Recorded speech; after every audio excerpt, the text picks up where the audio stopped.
अस्सलाम वालेकुम प्यारे बच्चों, आपने कल की बहुत सारी चीज़ें हरूफ की छोटी इश्काल, कुछ बच्चों ने रंग बहुत खूबसूरत पढ़े, उनको शाबाश। और जो बच्चे इसको लापरवाही से कर रहे हैं, बेटा बहुत प्यारे कलर करें, अपने काम को दिल लगा कर किया करें। आज हम करेंगे हरूफ की दुरुस्त छोटी शक्ल में रंग पढ़िए। आप देखिए, ये है हर्फ सात, ठीक है। और आप इसकी छोटी शक्ल ढूंढिए, क्या ये इसकी छोटी शक्ल है, ये इसकी छोटी शक्ल है, या ये।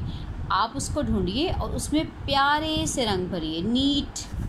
उसके बाद आप देखिए ये क्या है, ये। इसकी आप छोटी शक्ल ढूंढिए। इसके नीचे दो नुक्ते होते हैं जी, तो इसके अंदर भी आप रंग भरेंगे। इस तरह से आप इन सारे अल्फाज, क्योंकि आप सब छोटी शक्ल कर चुके हैं, सब छोटी इश्काल से आप वाकिफ़ हैं, इसलिए इसके बारे में आपको गाइड नहीं करेंगे। आप खुद सोचें कि प की छोटी शक्ल क्या है, ग की क्या है, म की क्या है, ठीक है। उसके बाद उन हर्फ के गिर्द दायरा लगाएं जिनकी छोटी शक्ल नहीं होती, ठीक है। यहाँ देखिए, उन हर्फ के गिर्द दायरा लगाएं जिनकी छोटी शक्ल नहीं होती। अलिफ की छोटी शक्ल नहीं होती, जी हाँ। ब की छोटी शक्ल होती है, जी। ज़ की छोटी शक्ल होती है, नहीं। इसको आप दायरा लगाएंगे, जी हाँ, जी हाँ। आप खुद बताते जाएंगे कि आपने किस किस की छोटी शक्ल की है। या आप इस तरह से भी कर सकते हैं बेटा कि आप सब देखिए कि आपने कौन सी छोटी इश्काल की हैं। जिनकी आपने छोटी इश्काल कर ली हैं, आप उनको टिक कर लें और बाकी सबको आप सर्कल कर लें, ठीक है। अब आप देखिए कि किस की छोटी शक्ल, ल की तो छोटी शक्ल है, य की भी है, त की छोटी शक्ल नहीं होती।